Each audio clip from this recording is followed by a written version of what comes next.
Hola a todos, soy Alberto Bravo Martín, ya me conocéis, soy historiador modernista, divulgador y autor de una biografía de Carlos II. En el anterior vídeo vimos la primera parte de la vida de don Juan de Austria, hijo ilegítimo de Felipe IV y hermano de Carlos II. Y nos quedamos justo en el momento previo a su ascenso al poder, al gobierno universal de la monarquía.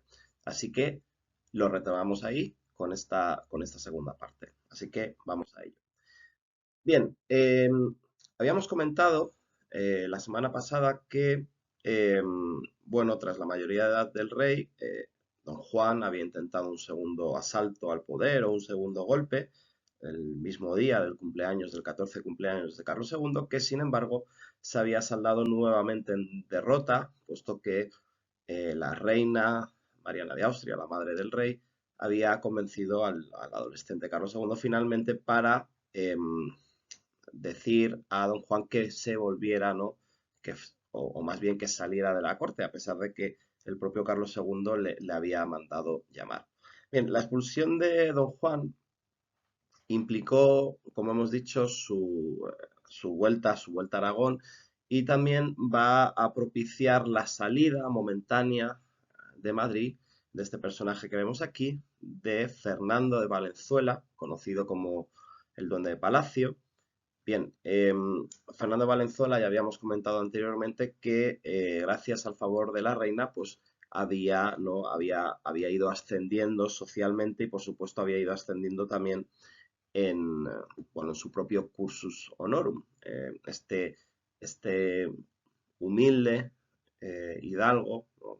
Nacido en Nápoles, pero de orígenes malagueños, pues bueno, gracias a la protección de la reina, pues había ocupado diversos cargos y dignidades, como por ejemplo conductor de embajadores, por supuesto, había conseguido un hábito de caballero de Santiago, había sido primer caballerizo de la reina, de Mariana de Austria, había conseguido un título de Castilla, el marqués de Villasierra, el marquesado de Villasierra, y por tanto se había convertido en señor de vasallos.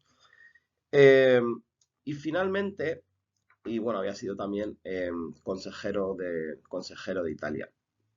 Bien, cuando sale de Madrid, ¿no? Para tratar de calmar un poco los ánimos, hemos dicho, pues en noviembre de 1675, inicialmente la reina le nombra embajador en Venecia, pero realmente él nunca va a ocupar este cargo y por supuesto nunca va a salir de España ni se va a dirigir a Venecia. Lo que sí que va a hacer es alejarse un poco, no tanto, y va a acudir a Granada, donde va a ser nombrado capitán general de este reino y va a estar muy poco tiempo alojado en el sitio de la Alhambra, ¿no? En el Palacio de la Alhambra, donde por otra parte va a causar bastantes problemas a las autoridades locales. Bien, él va a estar, como decía, muy poco tiempo allí y rápidamente va a volver a la corte. Fernando de Valenzuela, la reina le va a reclamar y a los muy pocos meses va a volver. Y aquí va a iniciar su definitivo ascenso al primer ministerio. Estamos ya en 1676 y se ve como, bueno, claro, evidentemente la mayoría de edad del rey ya se había cumplido, pero se había llegado a una especie de prolongación de la gobernación de Mariana de Austria, ¿no? Aceptada seguramente de mala gana por Carlos II. Y la reina va a tratar de ir introduciendo a Valenzuela en el círculo del rey, hasta tal punto que, llegado un cierto momento, va a comenzar a despachar los asuntos de Estado. Pero es que además, y lo que va a propiciar su caída y lo que va a generar gran escándalo es que la reina, o bueno, mejor dicho, el rey, le va a nombrar Grande de España. Bueno, es un episodio conocido, durante una jornada cinegética, el rey parece ser que erró un tiro y dio a Valenzuela en un pie y bueno, como gesto, ¿no? Mm, para con él, pues le dijo aquel conocido, ¿no? Aquella conocida frase de cubríos, ¿no? Le hizo grande de España. Esto, por supuesto, generó un escándalo absoluto en la corte y entre los grandes de España, porque lógicamente era un personaje, pues, como hemos dicho anteriormente, de muy humildes orígenes y, y unido a la grandeza de España, como decíamos, va a comenzar a despachar como primer ministro los asuntos de Estado y los embajadores extranjeros dan cuenta de esto, es decir, él a todos los efectos se va a convertir pues, en el gobernante de la monarquía. Esto va a producir, como decía, el enfado de la grandeza y de los títulos y va a derivar en un conocido manifiesto de los grandes. Los grandes van, bueno, primero van a protestar de distintos modos, como ausentándose de la capilla, incluso durante celebraciones propias o vinculadas a la propia persona del rey, ¿no? Como pueda ser su onomástica, etcétera. Y claro, se van a ausentar, esto es un símbolo de protesta, y van a firmar este manifiesto en los cuales pues piden eh, que la reina cese en este gobierno y que por supuesto Valenzuela salga de la corte y que sea llamado para gobernar don Juan de Austria. Don Juan de Austria se haya refugiado en Aragón, ¿no? Protegido por sus clientel o por sus clientes, sus redes clientelares que había tejido durante los años que él había estado allí como virrey y capitán general y vicario general, perdón, y va a iniciar una nueva marcha hacia Madrid acompañado de una importante escolta. Por su parte, en Madrid va a haber distintas tramas o van a intentar, de cierto modo, si me permitís la expresión, hacerle la cama a la reina, ¿no? Hacer que caiga su gobierno.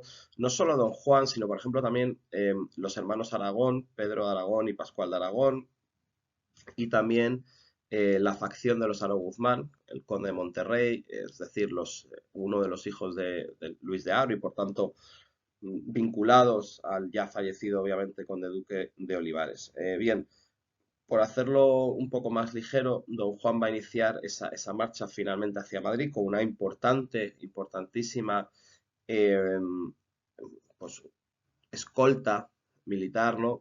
Realmente el número es difícil de precisar, son varios miles de hombres, pero según lea uno unas relaciones u otras, estos números van cambiando y probablemente según se van acercando son más, algunos son licenciados, bueno, en fin.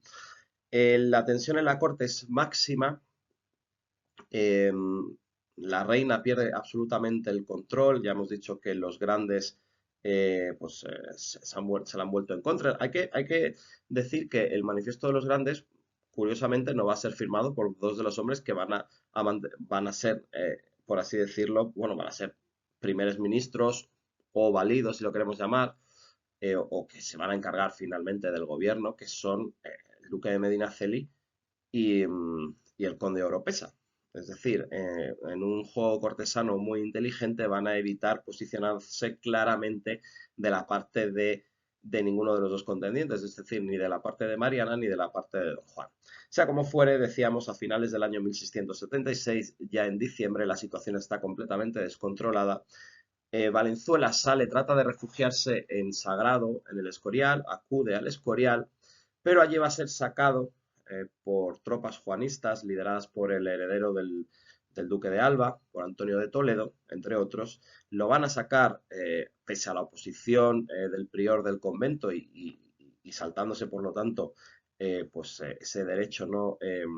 De acogerse a lo sagrado. Será sacado de allí por la fuerza, va a ser privado ya en enero del 77 de todos sus títulos y dignidades, es decir, va a sufrir pues, una absoluta humillación, va a ser expulsado, bueno, va a ser enviado preso a los confines de la monarquía, a Cavite, es decir, en las Islas Filipinas, tras un azaroso viaje que primero estará en Consuegra, posteriormente ya saldrá por la vía de Cádiz hacia México, estará en San Juan de Ulúa y de ahí finalmente atravesará por tierra hacia el otro lado, hacia el Atlántico, perdón, hacia el Pacífico y ya ahí, como decíamos, estará preso durante lustros en el castillo de Cavite en las Islas Filipinas. Y de hecho no se le dejará salir hasta ya muchos años después, a comienzos de los años 90, y no se le dejará volver a la corte. De hecho, él se establecerá en México bajo la protección de, bueno, del conde de Galve, que era bueno, era el hermano segundo del duque del Infantado, que estos infantados durante el ministerio de Valenzuela, pues digamos que habían sido de los pocos grandes que habían colaborado con Valenzuela. Entonces, él va a morir allí de la coz de un caballo en el año 1692. Pero volviendo a la situación en Madrid, finalmente, como hemos dicho, va a ser el propio rey quien va a llamar nuevamente a don Juan, le va a llamar a su lado, y la propia reina, porque la reina ya va a tratar de colaborar, y don Juan va a entrar en Madrid finalmente el 23 de enero de 1677, pero previamente había mandado salir a la reina madre, a Mariana de Austria.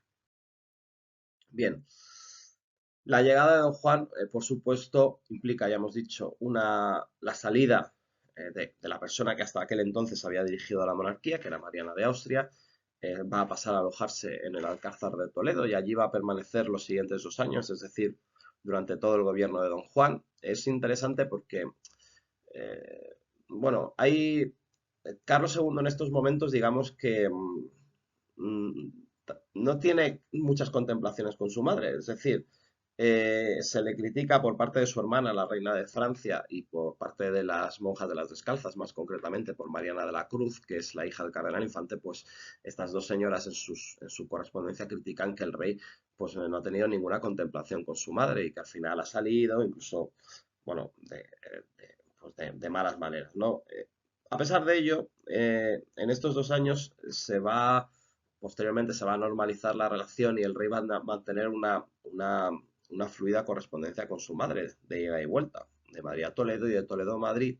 Correspondencia muy interesante que se conserva en el Archivo Histórico Nacional y que yo he trabajado para el libro, lo podréis leer, en el cual pues vemos un, pues, un tratamiento de madre con hijo y de hijo con madre, es decir, hablan de cuestiones del día a día, pues, de si hace frío, de si te has tapado, o en verano si estás tomando agua, si te estás poniendo el sombrero para cubrirte, hablan de muchas otras cuestiones, hablarán del matrimonio del rey, que se va a producir en estos años, ese acuerdo matrimonial con María Luisa de Orleans, distintas noticias, la reina eh, va a tratar también de proteger a su mayordomo mayor, que es el marqués de Mancera.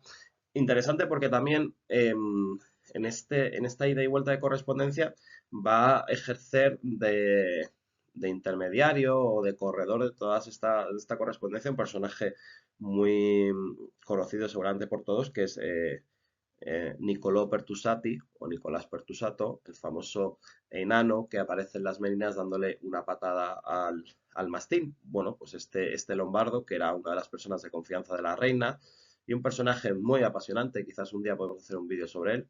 No, no era un bufón, desde luego, era una persona con una importancia en la corte y por supuesto, con un rol importante al lado de la reina madre.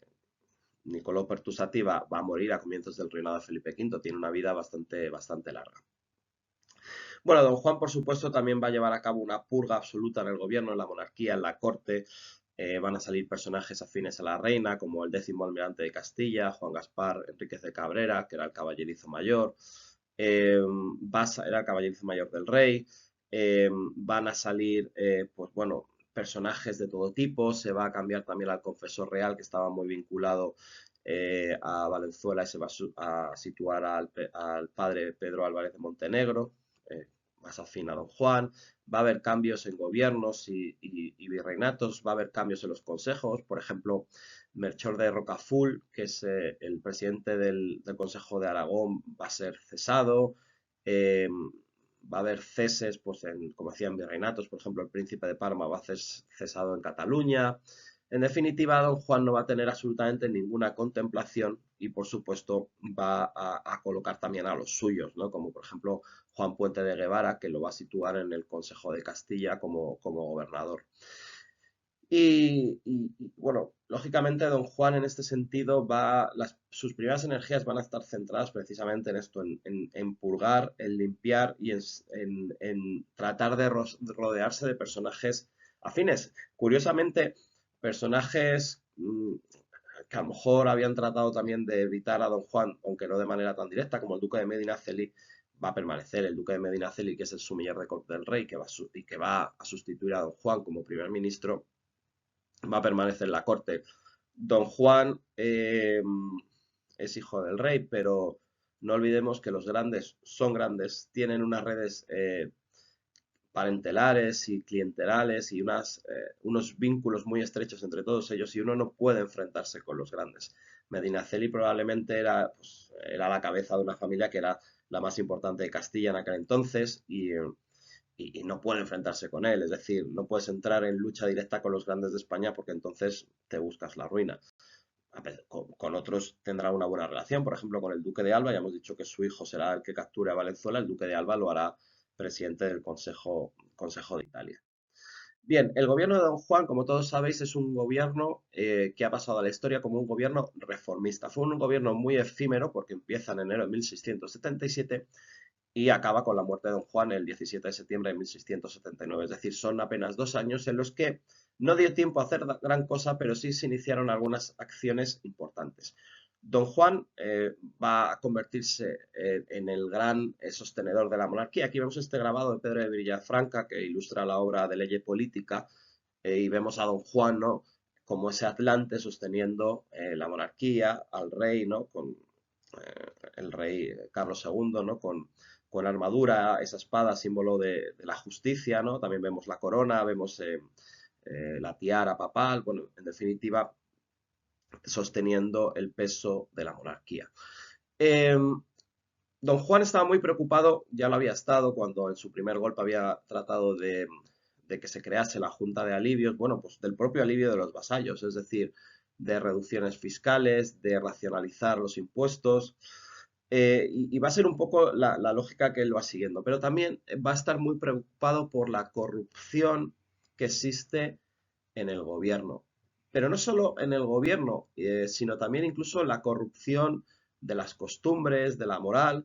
Bueno, don Juan, por otra parte, ya lo comentamos, era un religioso y, por supuesto, tenía una religión, una religiosidad exacerbada. Él, por ejemplo, va a tratar, pues va a castigar duramente las blasfemias, por ejemplo, va a promover misiones rurales, ¿no?, para tratar de corregir las costumbres religiosas de los vasallos.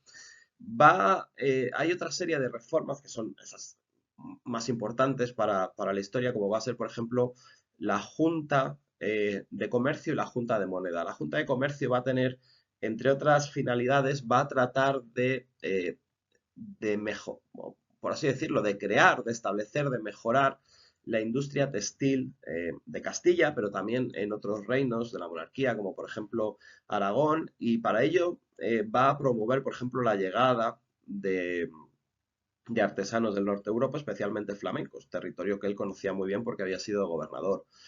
La Junta de la Moneda es capital en la historia de la monarquía, establecida por Don Juan. De ella van a formar parte, pues aparte del confesor real, personajes como el duque de Medinaceli, que además de ser sumiller de Corps era presidente del Consejo de Hacienda, y de esta Junta de la Moneda, ya en agosto del 79, cuando Juan prácticamente agonizando, va a salir esa decisión de reforma de la moneda de Bellón, que la que hablaremos seguramente en futuros vídeos, ya bajo el gobierno de Medinaceli, que por otra parte Medinaceli se había opuesto a estas medidas, pero va a ser él quien las implante finalmente.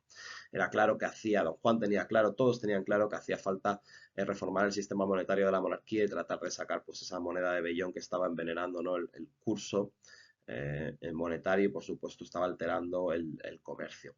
Hay otras cuestiones. Don Juan, por ejemplo, encarga al gobernador del Consejo de Castilla, Puente de Guevara, pues que se haga una especie de catastro de las riquezas del reino, de los pueblos, que se hagan una serie de informes, ¿no?, que permitan, pues eso, analizar cómo se encuentra la monarquía. Son todas estas medidas circunscritas a Castilla. Yo siempre digo que insistamos, la monarquía no era solo Castilla.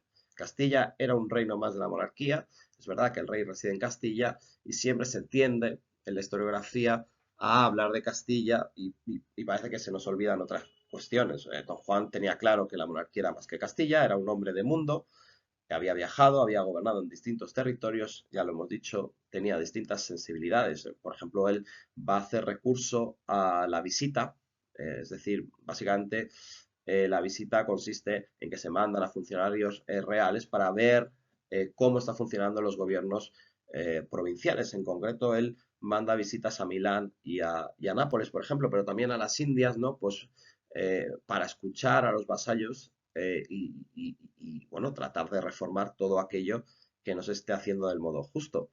Y otra medida muy interesante de Don Juan es que él va a poner fin a la venalidad de oficios. Y diréis, ¿qué es la venalidad? La venalidad es la venta de oficios públicos, o de oficios regios, mejor dicho. Eh, en algunas ocasiones se tiende a decir que la venalidad es corrupción. Yo siempre digo que la venalidad no es corrupción porque el rey está vendiendo lo suyo. Y como propietario que es de la monarquía, de los cargos, etcétera, venderlos puede ser moralmente eh, no justo. De hecho, hay mucho debate sobre esto, pero no era corrupción, bajo mi punto de vista. Es decir, corrupción es hoy vender cargos públicos, porque evidentemente los cargos públicos no pertenecen a los eh, a nuestros políticos, pero los cargos públicos pertenecían al rey. Por lo tanto, él no estaba robando, no se estaba robando a sí mismo, estaba vendiendo para tratar de conseguir liquidez, ¿no? Especialmente para las guerras. Insistimos que el gobierno de Don Juan, o comentar, se da en paralelo a la guerra de Holanda, una guerra muy larga contra Francia, ¿no? Luchada principalmente en Holanda y en los Países Bajos, especialmente en los Países Bajos y en el Rin. Y además el gobierno de Don Juan coincide también con la revuelta de Mesina, por lo tanto había necesidades muy importantes, pero a pesar de ello Don Juan prohíbe la venalidad de oficios por una cuestión de moralidad, es decir, los oficios se deben dar a aquellos que lo merecen o aquellos que realmente pues, han servido correctamente al rey. Bien, eso es un pequeño repaso por este gobierno reformista de Don Juan de Austria.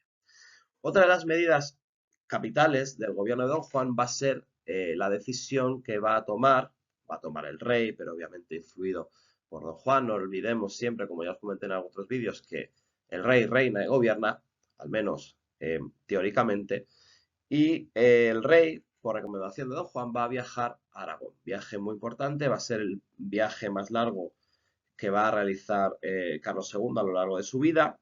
Ya sabemos, ya hemos comentado la importante clientela que tenía Don Juan en Aragón, cómo Aragón y los aragoneses habían sido el sostén de sus distintos asaltos al poder, pero también los catalanes y los valencianos, en definitiva, la corona de Aragón.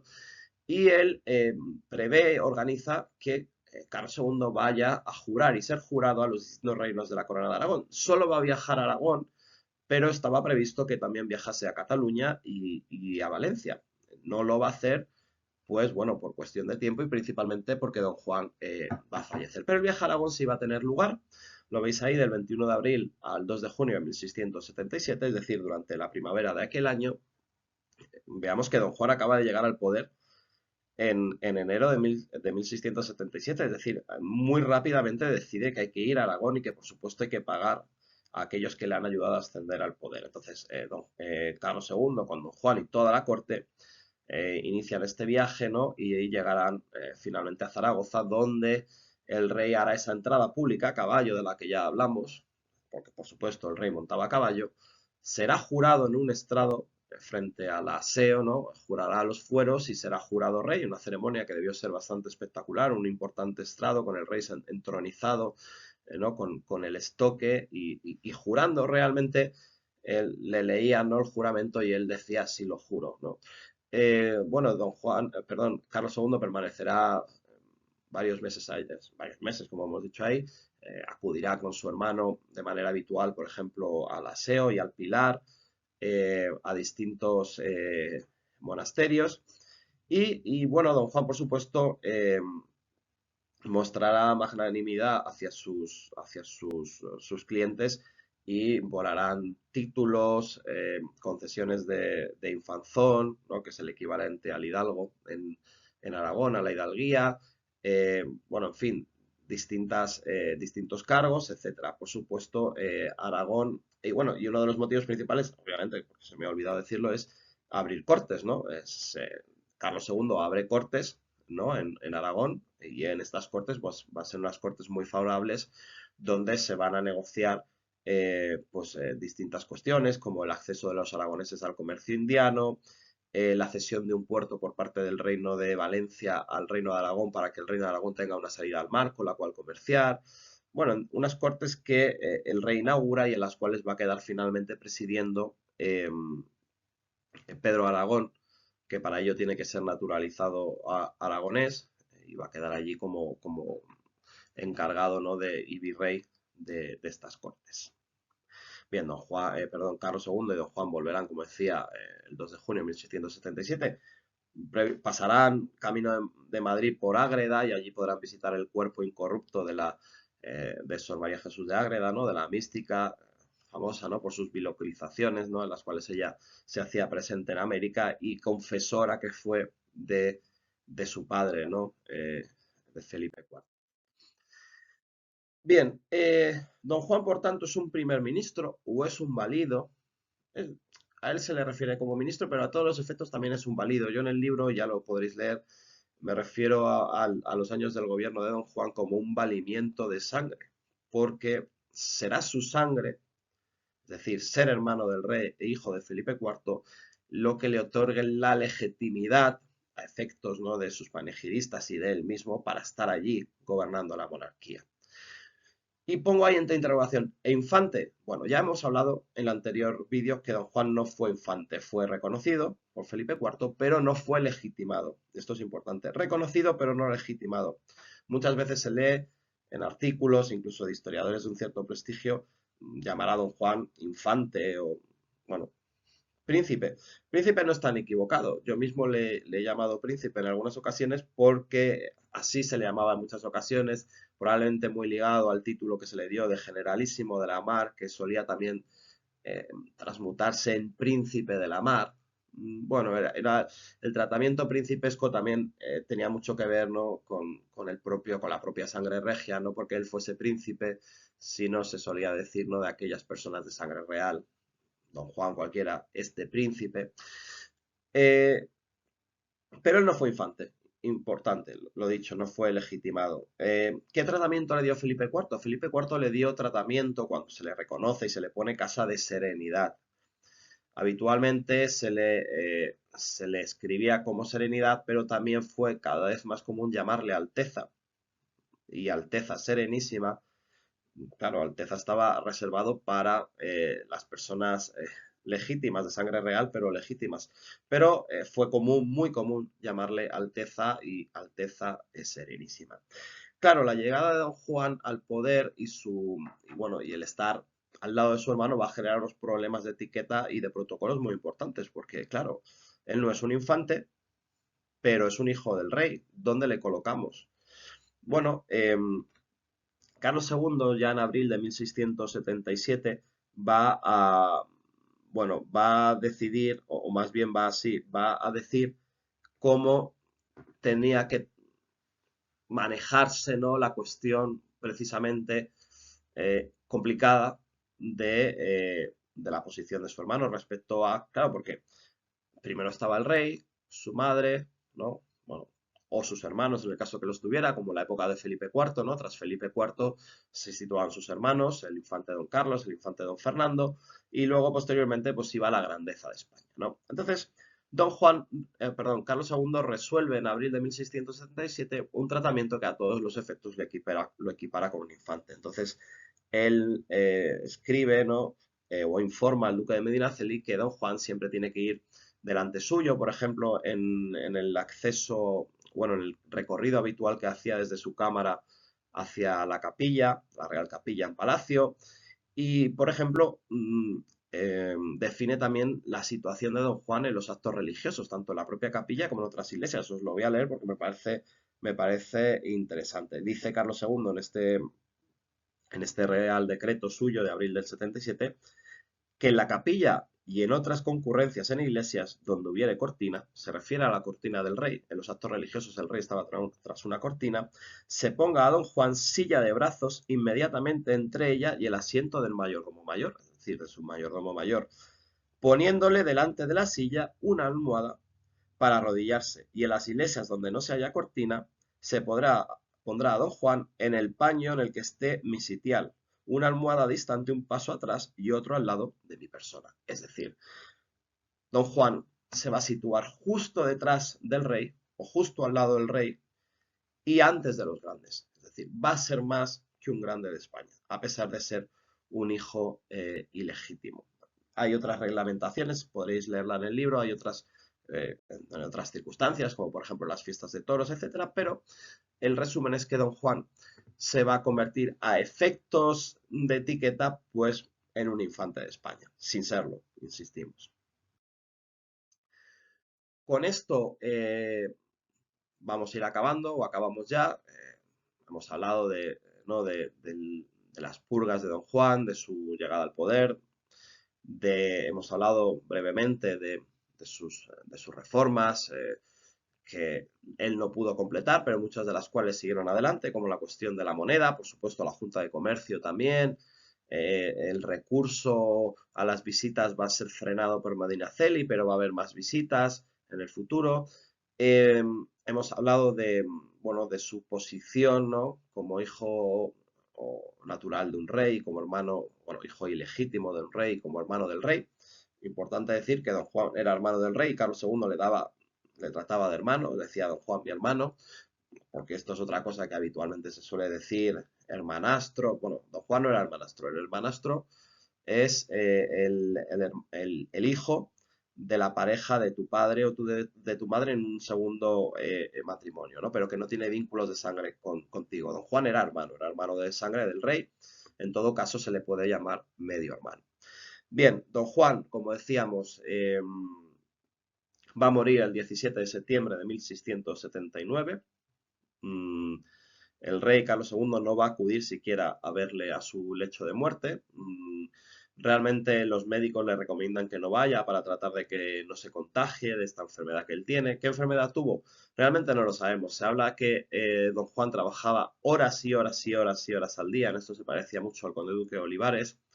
Ya había tenido varios achaques. Bueno, era una persona relativamente para la edad, para el tiempo en el que estamos, pues ya entrada en años, tenía 50 años, había viajado mucho, había tenido enfermedades, bueno, probablemente este ritmo frenético de trabajo y el tener que estar continuamente pegado al rey, porque él va a ejercer a todos los efectos sin serlo, como si fuese un sumiller de corps, va a tratar de suplantar al duque de Medinaceli, pues parece ser que le van a ir agotando y mermando físicamente.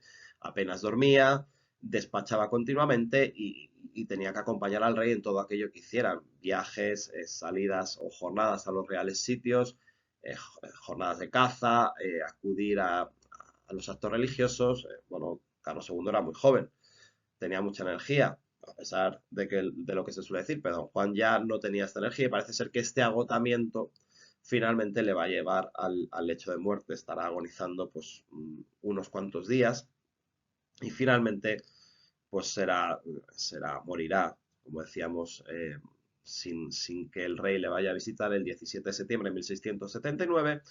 Va a ser transportado al monasterio del Escorial, aunque su corazón se va a llevar a la Basílica del Pilar de Zaragoza, ¿no? De la cual él era, pues, de la Virgen del Pilar, de la cual era gran devoto, ¿no? Durante todos los años que había estado precisamente en la urbe César Augustana. Bueno, la muerte de don Juan va a implicar que de manera inmediata, prácticamente el mismo día, don Carlos, o sea, Carlos II, va a acudir a buscar a su madre a Toledo y va a implicar el regreso de Mariana de Austria a Madrid nuevamente, aunque ya no va a tener parte tan directa en el gobierno, eh, pero sí va a ser una persona con una gran influencia a lo largo del resto de su vida. Muere en 1696, apenas 4 años antes de que Carlos II. Así que lo dejamos aquí. Espero que os haya gustado, ¿no? Esta breve aproximación a la vida y la obra de Don Juan de Austria, sin duda uno de los personajes más fascinantes del siglo XVII español y europeo. Así que nos vemos en el siguiente vídeo. Gracias.